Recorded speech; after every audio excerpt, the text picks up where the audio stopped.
Hello, everyone, and welcome to another episode of Divorce Coaching Podcast with myself, Tom Nash, Mr. Divorce Coach, and my illustrious colleague and partner, Fay I. Okay. Hi, everyone. I'm slightly nervous, Tom, because I know what this podcast is all about. So... You should be nervous, you're a natural. This week it's less so, let's say, a talk of a topic. Well, it is still, it always is. It's a bit more of an interview, isn't it? And a bit of a grilling this week. I don't know who's going to be grilling who here, but we'll find out in a minute. See what this goes. But this week we are talking about dating after divorce. That can also mean after separation, relationship breakup, whatever it is for you. But we're just obviously kind of going with the umbrella there of dating after divorce. We actually spoke about this 2 weeks ago, wasn't it, on one of our clubhouse? We did. One of our weekly clubhouses. If you're on Clubhouse, come join us, UK Divorce Club, every Friday at 2:30 p.m. But yes, we did talk about this topic, and we had quite a number of people in the room, and I think we probably could have stayed there for 4 or 5 hours talking about it, rather than the actual allotted 1 hour that we had assigned for it. But cool. I think I said to you a minute ago, I was trying to think of all the different avenues that conversation went down the other week on Clubhouse, see if we could kind of reenact it, and then thought, actually, no, don't try and reenact the whole thing. Let's just go with it naturally anyway. Definitely. So I remember putting on that post, I think it was like a social media post where I put we put dating after divorce, and we put yes or no, didn't we? With a little tick or a good cross. But then we put things like when, how, who, even why. So we're going to kind of cover all of that. But the first things first, I suppose, is for you, because it was a bit interview style today. And should we explain the reasons why we're not really interviewing me, Faye? Well, we can do, but I think, I have got a few questions for you, because obviously you met your person already. And so you didn't have to do all the dating and finding out what you wanted. She was there all along. So I'm really kind of interested in how you knew she was the one, and how quickly you made your mind up. Whereas for me, going through my second divorce and being single yet again, I was very much, I don't want to date a man ever again. This is never going to happen. I don't want to get married ever again. I used to tell my friends, if I do any of that, shoot me, typical response. But, I've dated a lot. And even though now I've found what I call my forever person, it took me a long time and a lot of dates to get there. So I suppose when you look at us, you're kind of here and I'm kind of over there. Maybe split the whole interview in half, and yours is dating after divorce, and I suppose without being too crass, mine was essentially dating before divorce in some respects, I suppose. I wasn't going to say that, Tom, but Well, let's be honest, let's put it out there. There's no point beating around the bush, but cool. All right, so when did you? I'll tell you what, because obviously for you there was 2 times, wasn't there? So did you approach dating differently the second time as opposed to the first time of your divorce? Totally. Because you remember my first divorce, it was, oh gosh, when was that? 2005. Yeah. So the dating world in 2005 to what it looked like in 2017, totally different. There was no swiping left or right. No, there was none of that. There was no internet dating. There were introduction agencies, which I didn't really want to get into. But so no, it was a totally different experience. So, obviously after my second one, when I felt ready that I wanted to, dip my toe into the dating pool, there was so much to choose from. It is like going in and browsing in a shop. Yeah. And seeing who you like, seeing what the right appears. And, there's so many apps out there that offer different things. It is a bit of a minefield. So I get when people are a bit nervous about going on these apps as to what they're going to find and what's going to happen. Yeah. I imagine, Tom, that you obviously didn't do any of that. You met your partner and you clicked. Yeah. I suspect I might be one of the only millennials on the planet that never used a dating app. So although I make the jokes about swiping left and right, I know how they work. I've never actually been on them, to be honest with you. But so yeah, mine was kind of, I suppose, a bit of an old school way, if you like. But we were friends. We'd met. We both commuted. So we both lived in the same town, which is about 45 minutes, an hour out of London, and we both worked in the city. And we shared the same group of what we'd had like commuter friends. Basically, we had a WhatsApp group, and there's like 25 plus of us. And anytime you get on a train, you just drop a message into the group and saying which train you were on, and you might see 1 or 2 different friends.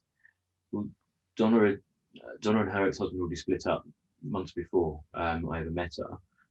And she ended up on my normal train because she'd changed her work patterns and her shift patterns to fit around the kids and managing the kids post separation with her ex-husband. So that's the only reason she ended up on my regular train. We just became friends, and obviously she was going through her separation. I was unhappy, but not admitting it to myself, yet alone anybody else at the time.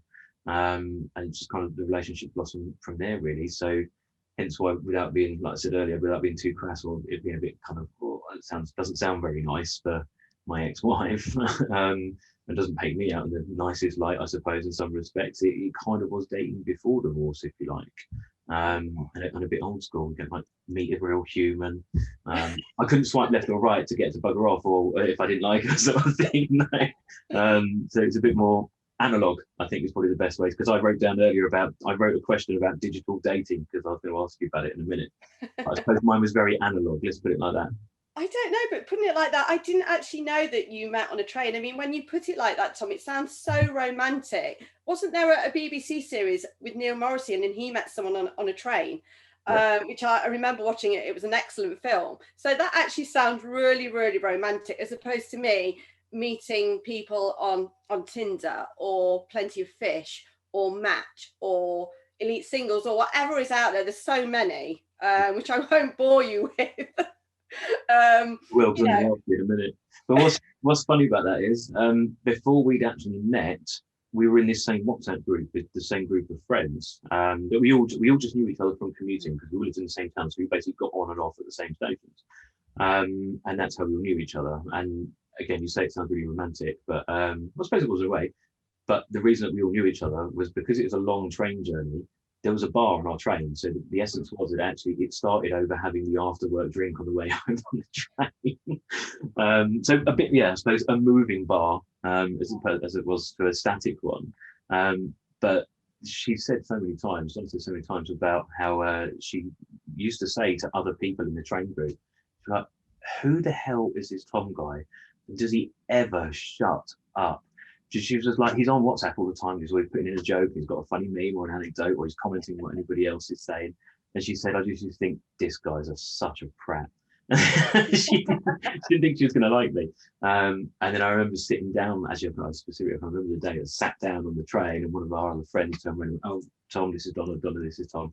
And she looked at me and she was like, oh, you're Tom, like that, expecting to not like me or get on with me. And I think by the end of that first train journey, because I worked in Bank and she worked in Moorgate in the city, it's only about like a tube stop away from each other.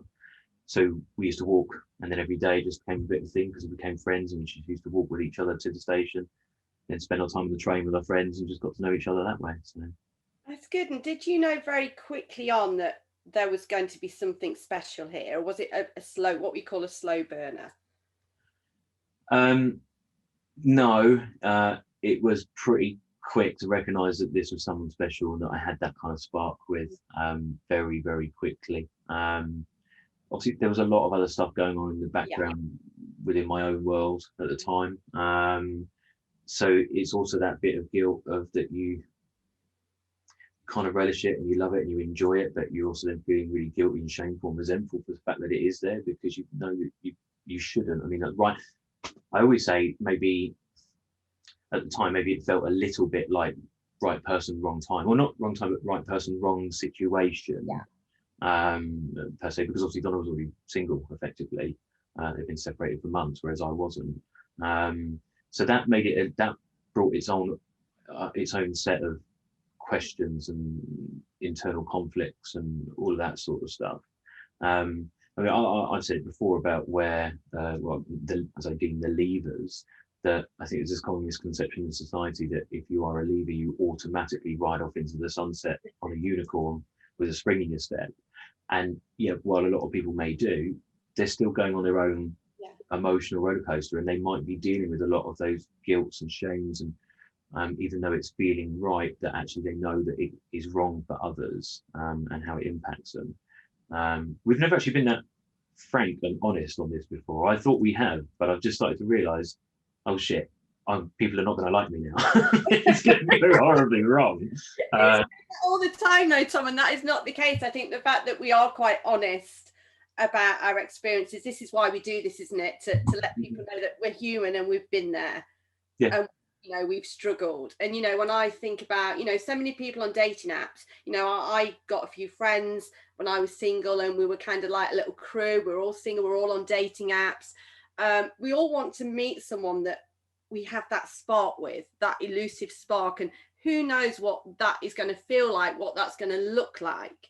Yeah. I've actually got a friend who met her husband just by sending a text message to the wrong person. It was that simple. Way. Really? And they are now happily married, got a daughter. They're both like on their second marriages, and they've been together a long time just through sending a message to the wrong person. What was in that text message? That's a hell of an opening sales pitch. Like, one text and you got it. It's a lovely story. So you just never know who you're going to meet. You know, I've got a friend that doesn't like apps, wants to meet someone in real time, you know, out, or, you know, doing hobbies or walking. But obviously with lockdown, that's been really difficult. So she's looking forward to getting back out there and meeting people. Myself, I didn't want to do that. I wanted to have a little dabble, see what was around. I wanted, you know, I was at a stage, I wasn't really looking for anything serious. I didn't know what I wanted. I was still healing effectively. And I think, you know, a lot of people on apps, they are at different stages. They're in different places. And you have to be realistic that you might meet someone that you get on really well with and there's that spot, but they're not ready. So how do you decipher on, I tell you what, 2 questions. First of all, a little bit of tip and information for the audience. Give me a rundown on digital dating, on, let's say, just app based, right?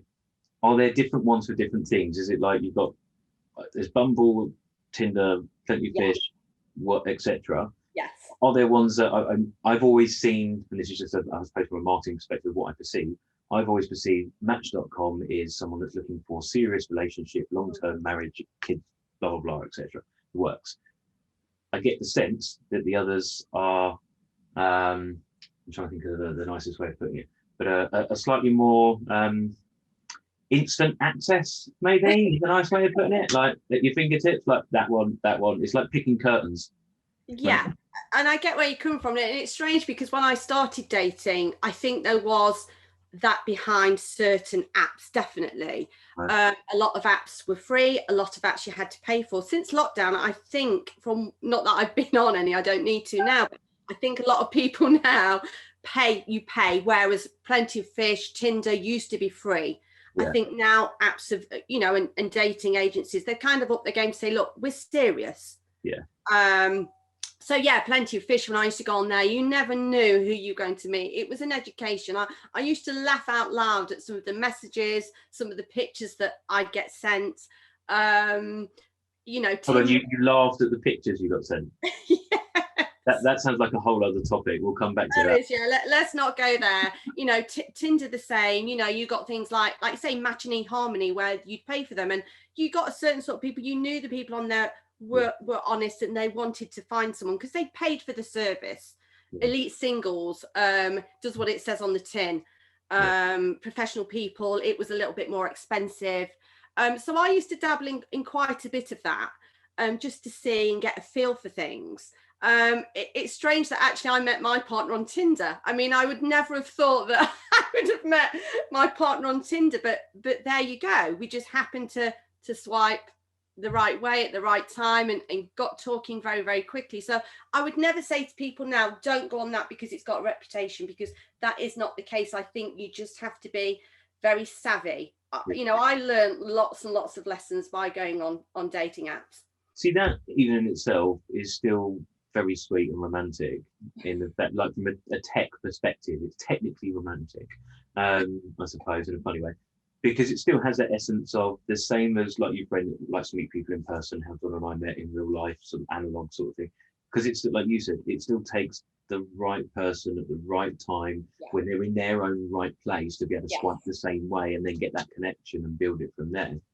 How, again, if anybody watching this is out there thinking, do I, don't I, like, when, how, where, etc., even who, like, what advice would you give to people to like help decipher for themselves as a person that's thinking, right, I want to get back out there? Mhm. How do you help someone decipher, right, actually, I just want to get out there and have fun? I keep using this a lot today. What you mean by fun? But I do a lot of work with clients, after divorce, to get them back into dating, help them with their app and their profile setup and things like that. But I would say, what have you got to lose? Yeah. As long as you're happy with the monthly fee. Off the top of my head, I don't know what apps and dating sites charge now.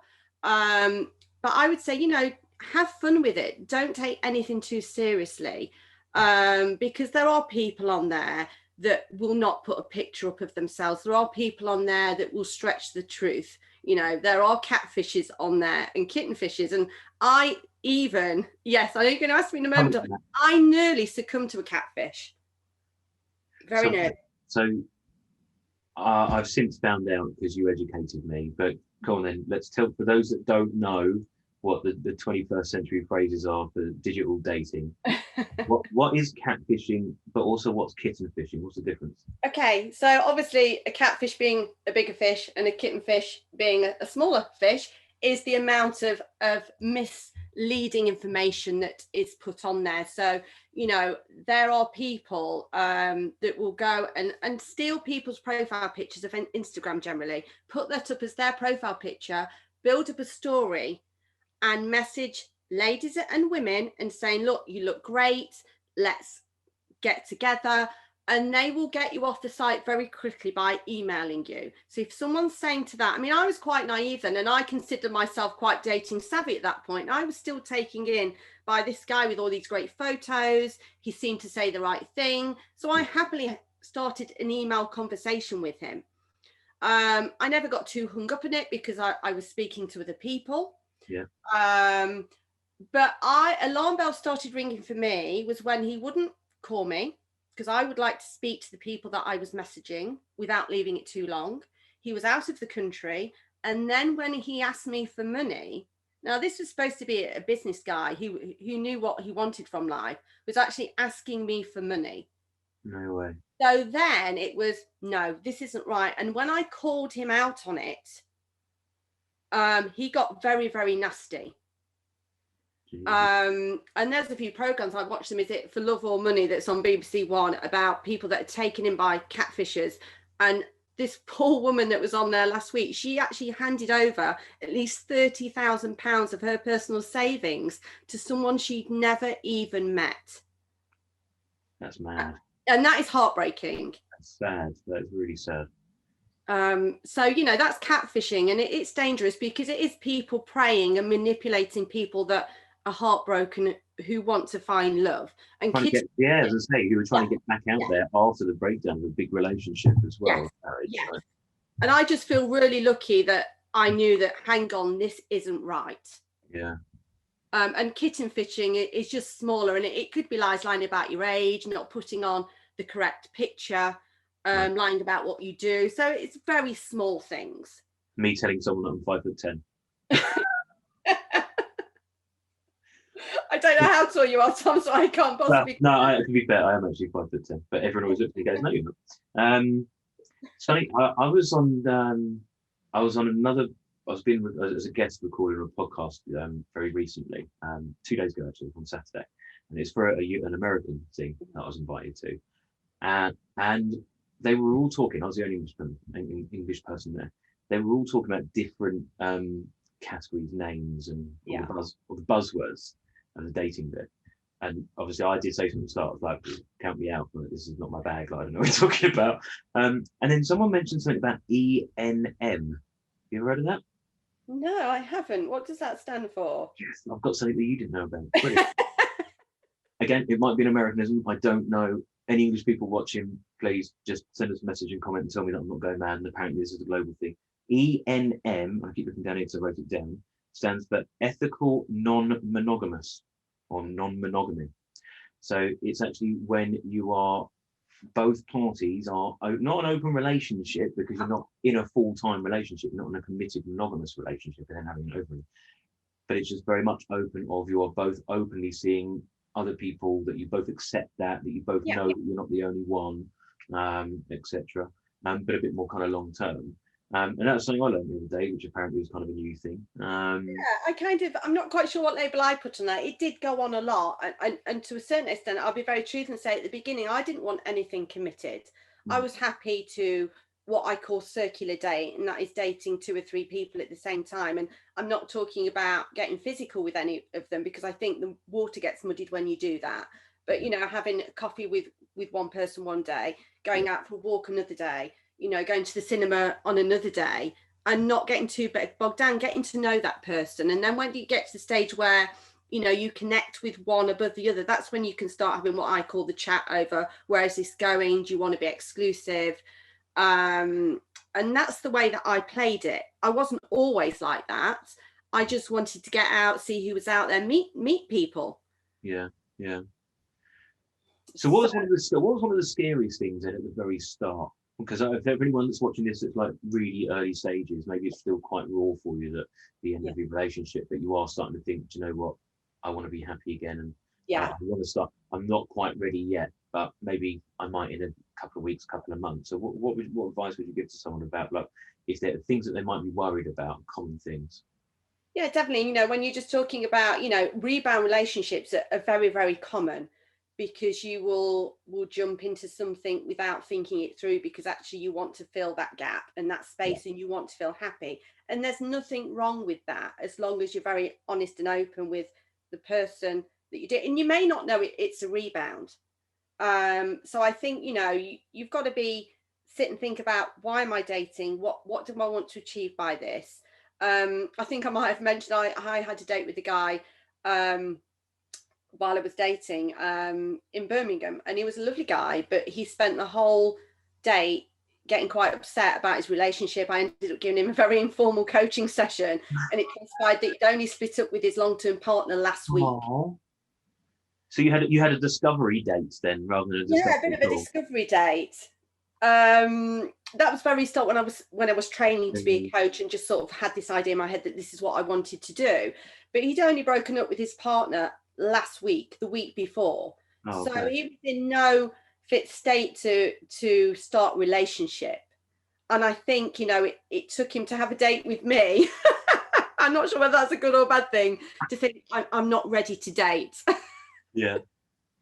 We had I've heard similar kind of things from us. There was someone in Clubhouse, I won't mention who they were, but they were telling us a story, weren't they, about how they had been on a date. I can't remember if the person telling us the story was male or female, but they were telling us a story that they were out on the date, and in the middle of the date, the person they were seeing, the person they were having a date with, their spouse turned up in the middle of the date. Yeah, that was me, Tom. Was it you? Yes. Oh. Okay, sorry. That was, there you go, completely live. I thought it was someone else. But you know, that's the next book in me, maybe entitled 101 Dates. I mean, I can say it tongue in cheek and I can laugh about it now. Yeah. But it wasn't nice at the time. No.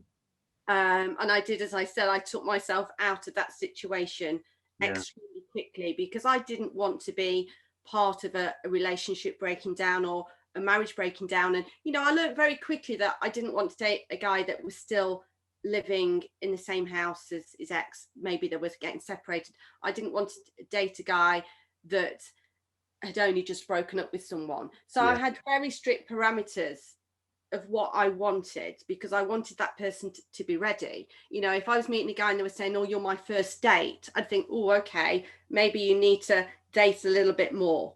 Yeah.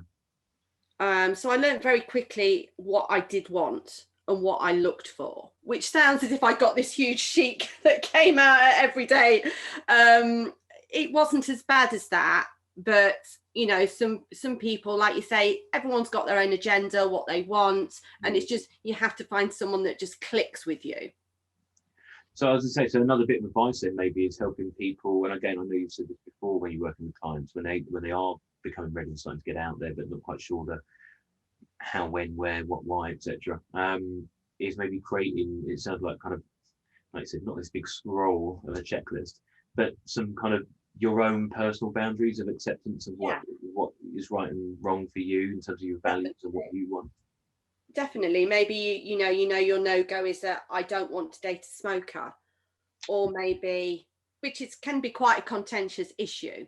Yeah, yeah, I know that you've talked about your sort of smoking journey yeah, before, and you know, both of my exes, one was an occasional smoker and one smoked heavily, and it wasn't something that I was overly comfortable with. So it was very much, you know what, I don't want to date a smoker.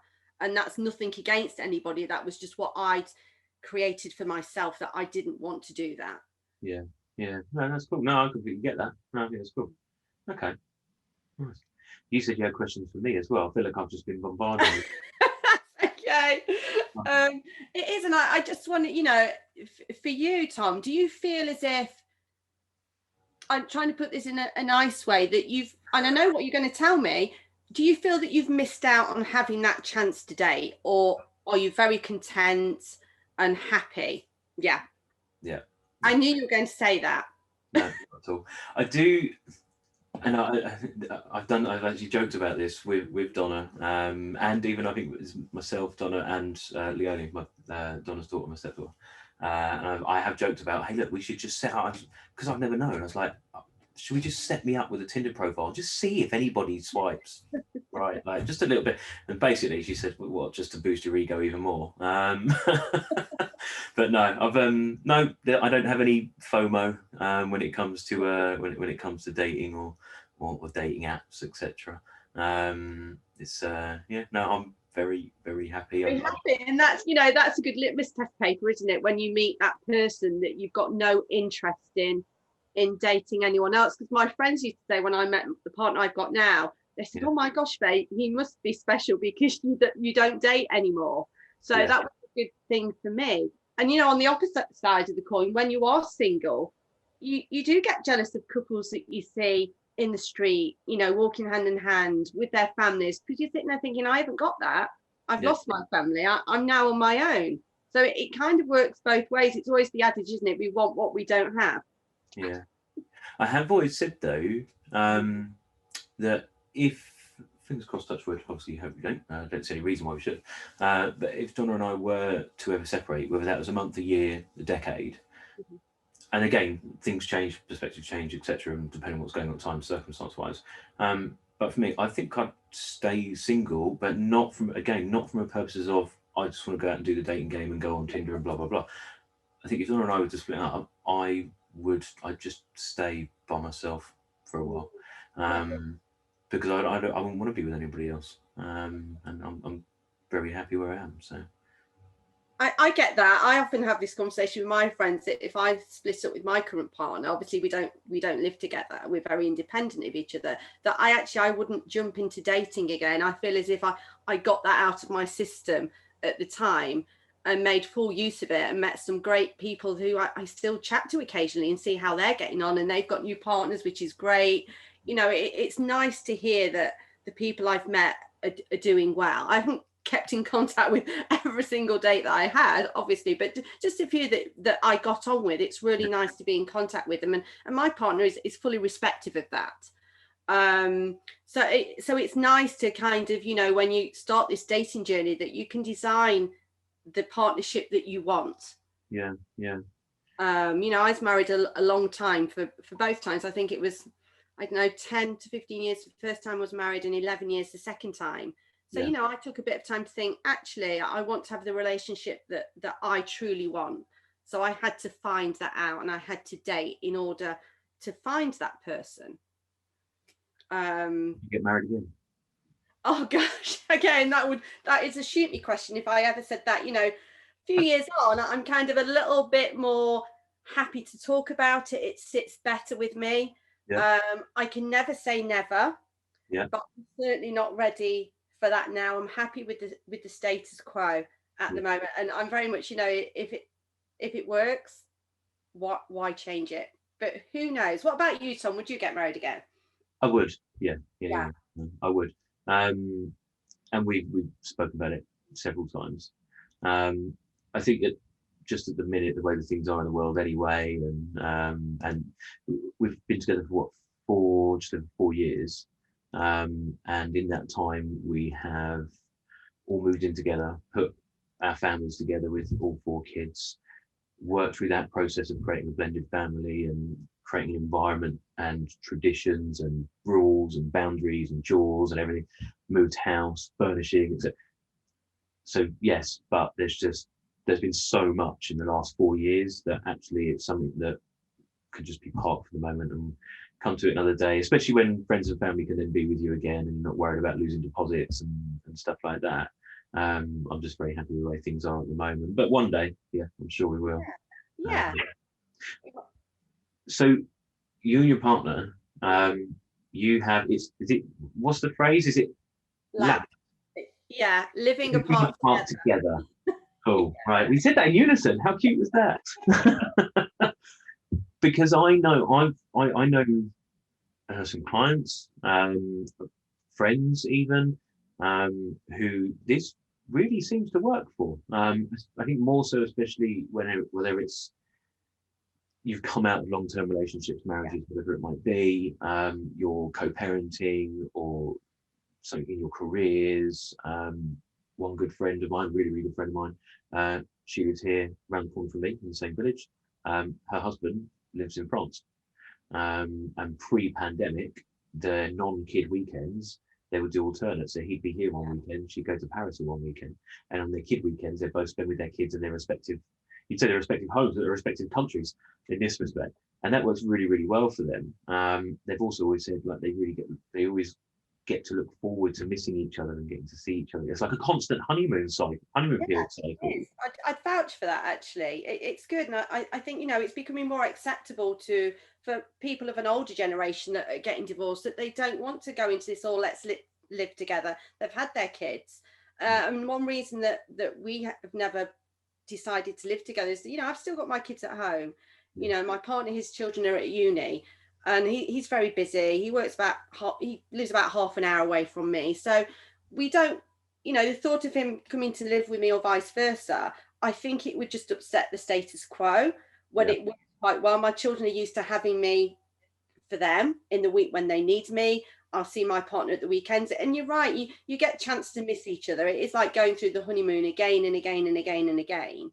And we respect each other because of that. Obviously we holiday together, we do things with our children together, obviously not so much during lockdown, so it works. And I think for me especially, it is baby steps. I think I did suffer a lot with a lot of people that come out of divorce with trust problems, and I worried whether I would ever be able to trust someone again. And I always think, oh my gosh, anyone who wants to put their hat at me is going to be in for a bit of a time. I wasn't an easy person to date, especially at the beginning, because I didn't trust people. And as the years have gone on with my partner, I have softened. I'm a totally different person with him now to when I first met. And I always used to say, you need a medal for putting up with me. It's interesting because I was trying to just talk my way. There's a couple of past clients, and one particular client who's got some very late 60s, and they too said it worked really well for them because they had their own business. They still focused on their business. They had their kids were both grown up, so they didn't have to kind of do the putting the two. When they did have the families together, everyone was adult, so it was like meeting, it was like doing a networking event. I remember him kind of saying, because their kids were in their 20s and 30s anyway, so they were much older. It wasn't trying to put like an 8-year-old and a 12-year-old into kind of that family environment.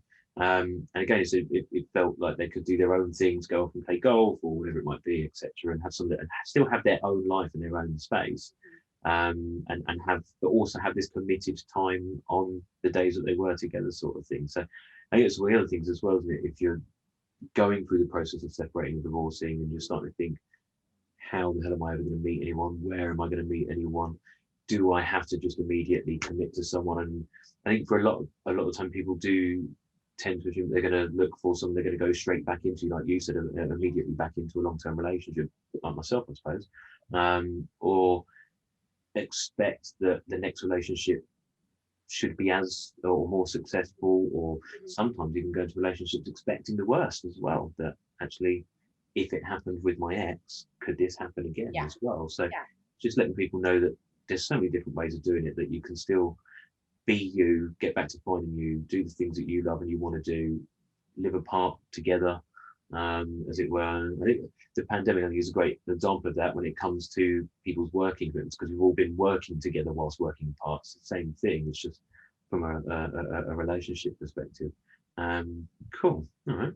But no, it's good because obviously for you, Tom, you did all of your kind of work on yourself alongside your partner. You've met your new partner, but like you were saying, there was still a lot going on in the background. So you managed to do that work on yourself whilst forging ahead in a new relationship. I mean, how difficult was that? How long you got? No, how difficult was it? Well, I think I said to you sometimes, I did go see a counsellor. I went to see a therapist for about 14 months, there or thereabouts, something like that. She was absolutely fantastic. Recommended to anybody. She's brilliant. In fact, I have recommended to quite a few people. That really helped deal with a lot of background and history and adolescent stuff and all the rest of it from younger years. But I suppose trying to answer the question about how hard was it, even with the beauty of hindsight, it's a bit blurry, to be honest with you, because there's so much that's happened in such a short space of time that sometimes even when we talk about stuff that happened, I'm like, when did that happen? And she'll say like the events it led to, when it happened, the events that after, oh yeah, now I remember. But so much has happened that sometimes it still does become a blur. And I think that's another thing as well for people, kind of going off piece of the dating bit here. Like, don't expect that don't even put any pressure on yourself that you should have to remember every single little detail, conversation, feeling at the time. It's like, so I always say to people when they say about how they're going to feel like this forever, and I'll say, well, do you remember when you were 5 years old and you fell off your bike and grazed your knee? Mm-hmm. Do you remember what it felt like? Well, no, I can't remember if I actually fell off my bike. Well, at some point, this feeling will pass as well. You've just got to kind of work through the process of it. I mean, how hard was it? I suppose it was a bit all-encompassing, but we kind of really lived through that moment. I mean, I wouldn't be anywhere, I wouldn't be doing what I'm doing, and wouldn't have had the opportunity to have done it as quickly and as successfully as I have in the time that I have, if it wasn't for the support of Donna and the kids. But that's been just one of the huge successes that's come out of it, is actually, like you said, doing the self-work, but from that, then being able to go, actually, you can use this and help other people, and do things like this, and start having discussions about dating after divorce and what for theirs. So yeah, it's scary for a lot of people to do this again, especially when you've been married a long time. And I totally get that. And I suppose, when I talk to clients about it, is just take the date label off. Yeah. And don't worry too much. As you're meeting someone new, whether that be for a coffee, whether that be for a walk, or in a restaurant, hopefully when the restaurant's open again, you're meeting someone new and you're getting to know someone. So I always used to take the date label off it so that I didn't worry as much. And, the people that you're meeting, they're going to be worried as well. And it's all about saying, do you know what, if I don't feel that spark, if I don't feel that connection, it's okay. It's okay still to get to know this person and learn about them and ask questions. I can remember turning up for one day and this guy saying, I'm so glad I like you, because if I didn't, I would have got in my car and gone home. And I felt quite offended at that, thinking, I wonder how many times he's done that. I would never do that. I would still give the date the respect that they deserved. Yeah. I can remember one guy who was so nervous, his glass rattled the whole way through. Oh. And I'm not sure whether, I don't know whether I was his first date, he didn't say, but, it's just trying to put each other at ease and saying it's okay. And everyone feels nerves. Everyone thinks, are they going to like me? What do I wear? And it's just stripping all that back and saying, do you know what, you're a person, and ask them questions as well. Ask them what you want to know.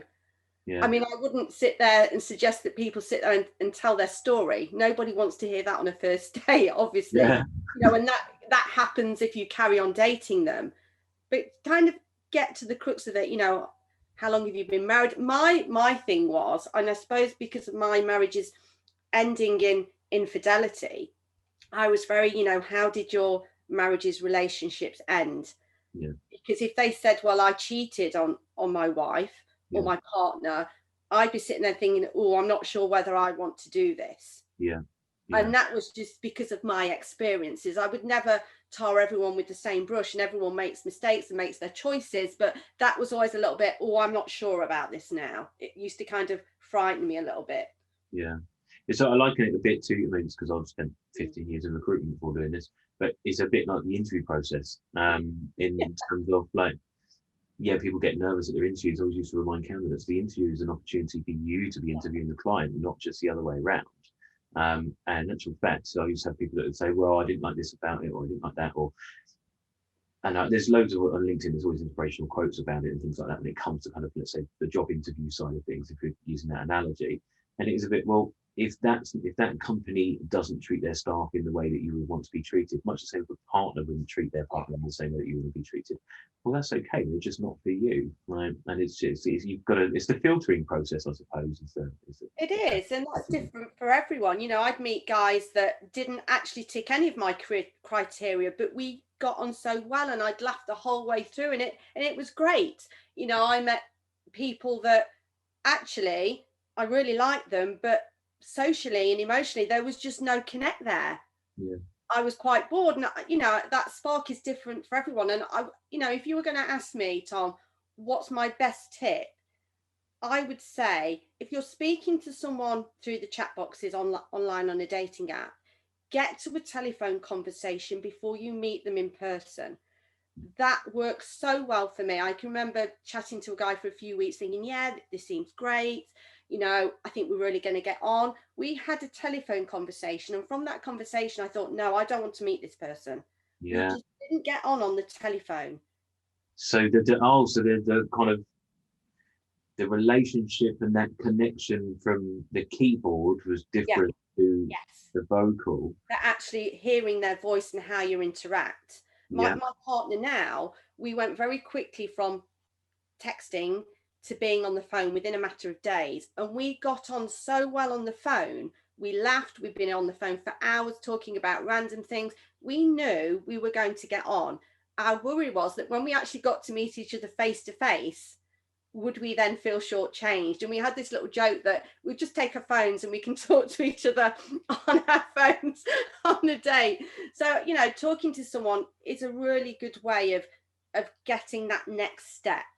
Yeah. Because if you don't get on the phone, then maybe you're not going to get on in real time. Yeah, yeah.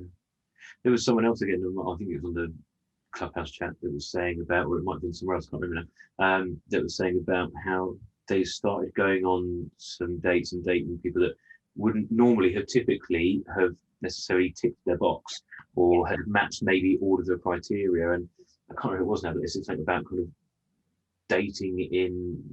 dating outside of your comfort zone. Go and meet different people that you never normally would gone.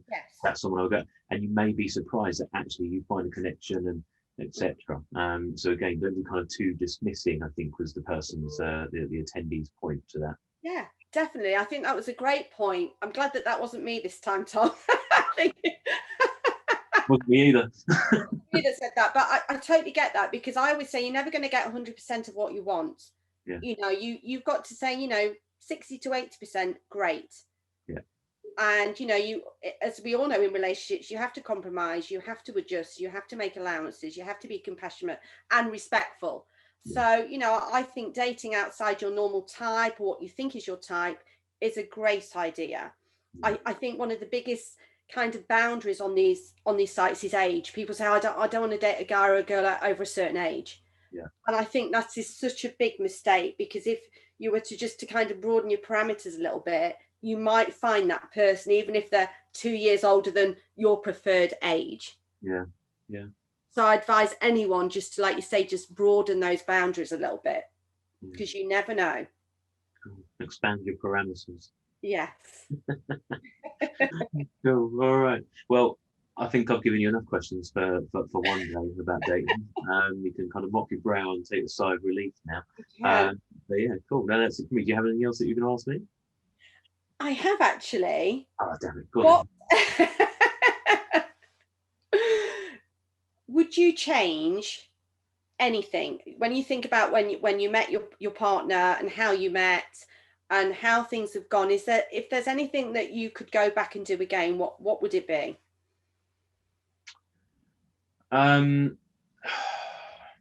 See, this is a bit of a, this question now. It's a really good question. I was going to call you something then, but I won't, because it might not be very nice. But in all honesty, this might sound quite harsh in some respects, but there is kind of a silver line to it. I would have preferred that everything had gone exactly as it has, and continue to do so, but that maybe myself and my ex-wife had already separated. Less so for me, because I've gone through my own self-work, more so for her. And I suppose from those kind of those kind of always kind of underlying dormant kind of like guilt feelings and things like that, because she's a good person, and she's a good mum, and she was a good wife, and she's a nice human being, and in some respects I feel like she didn't deserve to have that done to her, but by the same token, I was unhappy, she was unhappy. So in some respects it feels like I'm saying yes, but likewise no, actually, because maybe we wouldn't all be the way we are now with each other. Maybe we wouldn't have, Donna and I wouldn't have been the way that we are with each other, and how we would have got together, and then how we are with the kids, how we are with our exes. And so in all honesty, whilst there was a lot of heartache and a lot of upset for a lot of people over a pretty decent period of time, no, I wouldn't change a thing, because then it would be different. It's a bit like I was thinking about the Bill and Ted thing of like stepping in a time machine, going back and like standing on an insect and change the course of history type thing. It is totally. Yeah. And I get that. And when I think about my journey in that respect, if I'd have met my partner now at the very beginning of my dating journey, it may not have worked. And that's quite scary. I did need to explore. I did need to find myself. I did need to find out who I was and love myself again. And it's that old adage, you can't properly love someone until you love yourself. I had to go through all of that, and that took time. So, you know, maybe I met my partner at the, like you say, at the right time, the right person. And we always laugh, you know, what would have happened if we met when we were in our 20s or 30s? Do you know what? Yeah. John and I have had that conversation several times, especially in the early days, because we both worked in central London for, well, she still did up until the pandemic. We'll do when it's all over. But I did for 15 years. And she had worked in the city for about 2 or 3 years longer than I had. We've been getting on the same group of trains, roughly give or take, within about 10 minutes for over a decade, and had never met.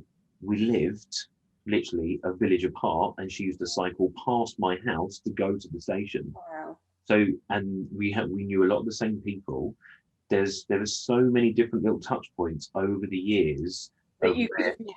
We could have met, and we could have contacted, we could have come into communication and interaction with each other, but hadn't. But we did at the time that we did. And that, again, not to go to kind of, we were kind of talking about it, but I suppose in some respect, I do believe in a bit of kind of fate, and the universe does things for you, but in a way that you also make your own luck as well. It is a case of like, you get out what you put in, sort of thing. And it was the right time, and the right person. And like I said earlier, maybe the circumstances are wrong, but then again, maybe they weren't. And again, I know she watches these, so hello to my ex-wife.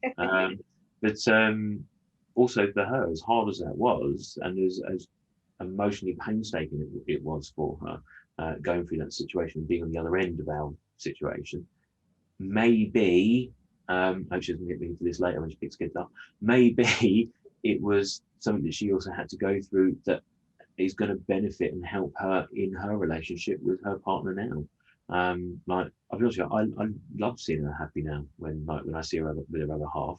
Like, I don't look at it and think, oh, that's a bit weird. I actually look like when I see him like walking across the road, come pick the kids up, holding hands or whatever it is, or when they come cup tea or whatever. It's nice. Like, it's nice to see her happy. Like, she deserves to be happy. So no, I wouldn't change a thing. Yeah, I'm really pleased you said that. I'm the same as you. I'm a big believer in things happen at the right time for a reason when you're ready. And I think that's totally what happened to me. And I don't regret the fun that I had dating, because it was fun.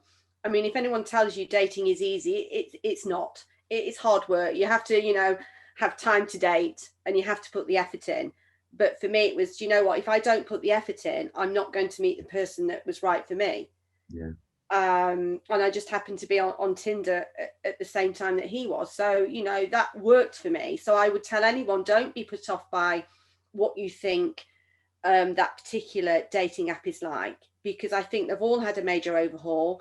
I think get out of it what you put in, have fun. I always tell people, don't settle for okay. You want to settle for wow. You want to settle for that person that presses your buttons. And it's okay to have a just right now, what I call a micro relationship, because you're learning. Yeah. You know, any person you meet, any little relationship you have, who knows whether it's going to work out.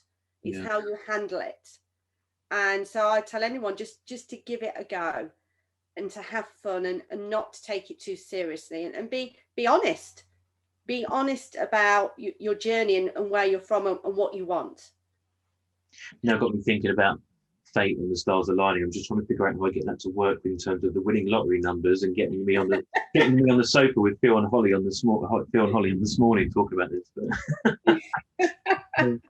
No, look, it was really interesting chatting to you. I hope for all our viewers have got a lot out of this one, even if it was just finding out what the difference is between eHarmony and Bumble.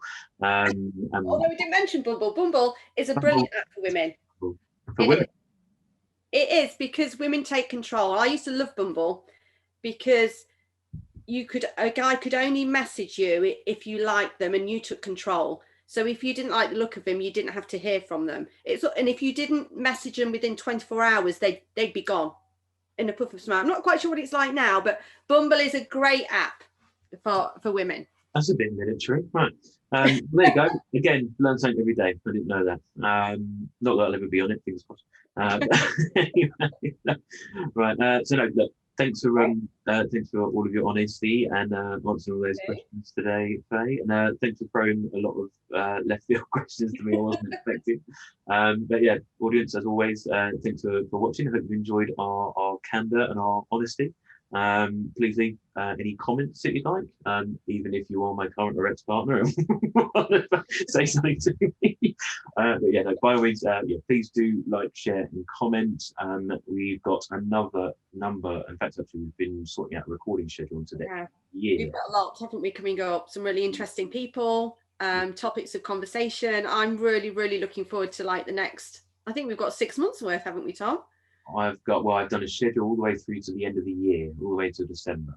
And we've got everything from surrogacy and donors, sperm donors, through to what else have we got? Mediation. We've even got someone that's coming on talking about international family law matters. I've even got someone that's coming to talk about who gets the dog.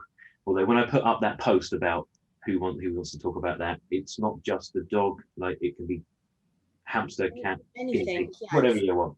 But who gets the pets, I probably should say. But yeah, no, we've got a whole host of guests coming up. So yeah, we're really, really interested. But yeah, please do like, comment, share if you've got a topic you want us to talk about, or you want us to go deeper into something that we've already spoken about. I want to ask some specific questions.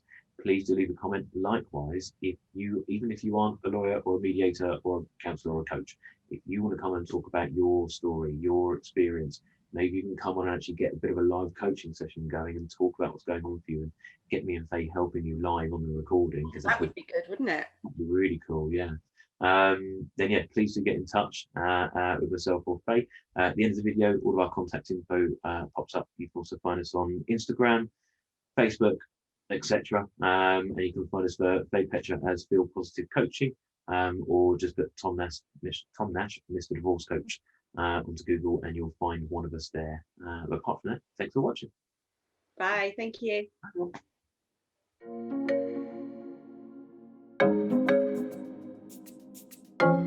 Bye.